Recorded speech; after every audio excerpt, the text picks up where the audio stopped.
I'm Justin Six, and this is Mastering My Mind Saturday. And this used to be the day where I basically focused exclusively on spiritual concepts and spirituality, but I'm going to kind of merge what my Sunday used to be with my Saturday with just some other stuff. And basically what this day is about is anything relating to the mind. And I had this idea watching a episode of Impact Theory by Tom Bilyeu, and one of the guests, I think it was Tuckerson something, I'll probably put a little clip up in the video or something. He basically said that the spiritual practices of things like Buddhism and psychoanalysis or psychology both kind of strive to meet the same center point but from different angles. And I kind of like both approaches. I like reading books, learning about the mind through more practical scientific methods or just through more rigid methods and teachings, as well as meditating and the more spiritual stuff such as Power of Now or the teachings of Eckhart Tolle or whoever.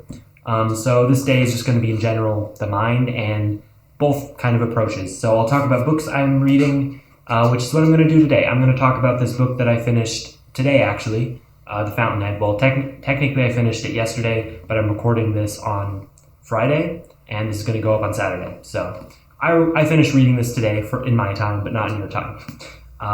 And this book left an impression on me, and I'm not sure. Like, normally I struggle to be in the silence.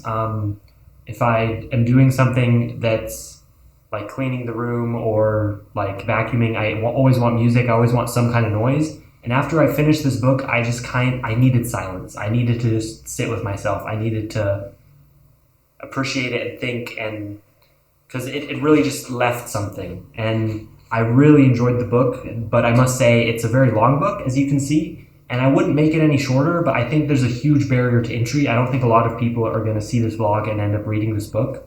I don't think in general that as many people have read this book as should, because the concepts in it are amazing, but it builds up to them. Like, self-help books are normally pretty small, but the beauty of having a novel like this, because it's a real story, it's nonfiction, is that the author creates these characters and this plot, and she builds everything up very naturally, and she makes you realize these concepts in a less forced way. Like, you're reading the book and then it just clicks.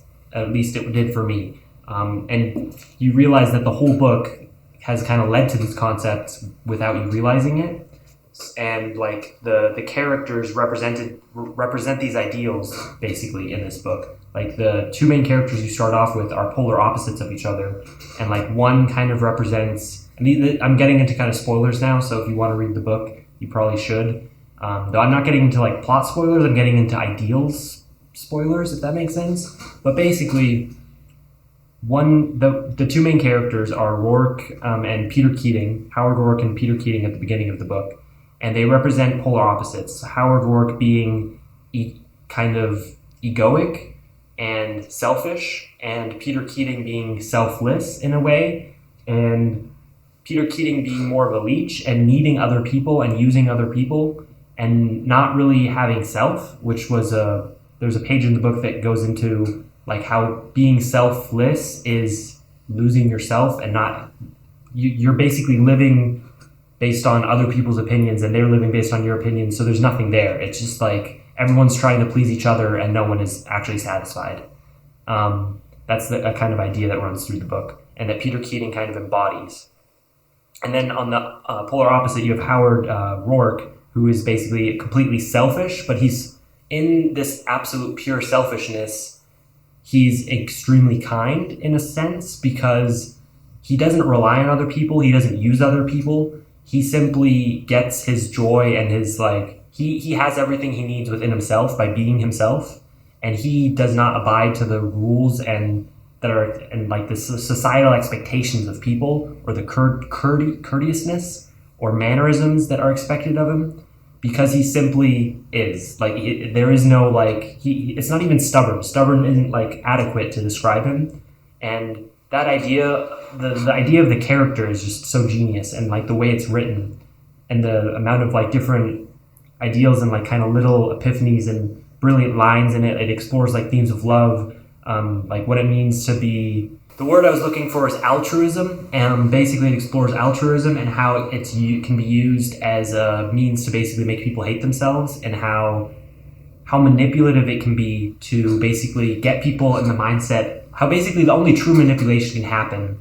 if you get someone to believe that they are worthless, and to get them to believe that the purest and best ideal, the true way to the best kind of happiness, best kind of feeling, or to heaven or whatever, is basically that we are sinful and that you need to be completely selfless and hate anything, any kind of desire, which desires come naturally. We are naturally selfish to some degree.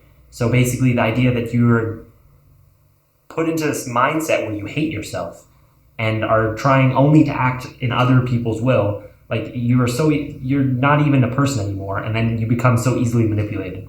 And that's a big theme as well in the book, and I love it. I don't know if I've said that enough times, but I do. And it's so fascinating to think about and to read and see these like characters spring about. And yeah, I'd obviously recommend it. And if anyone has read the book, I would love to have like a conversation about the book, not even necessarily for the video, just in general. I want to talk about the book, and I don't know anyone who's read the book, and it's hard to talk about a book with someone who hasn't read the book, in my opinion. So yeah, but I hope you enjoyed this vlog. I mean, it's not even a vlog. I hope you enjoyed this video.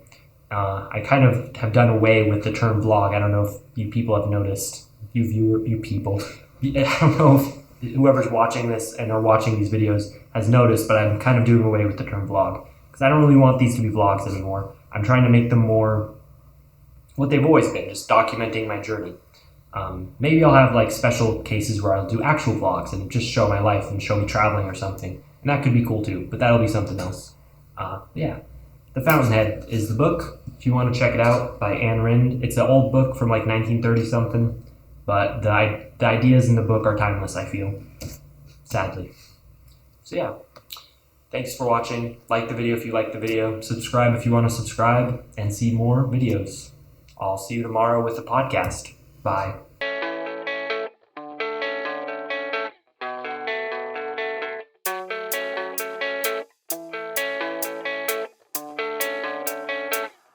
Yeah, I don't believe in destiny, I just do what's best for me. Don't listen to my enemies, they're just full of jealousy.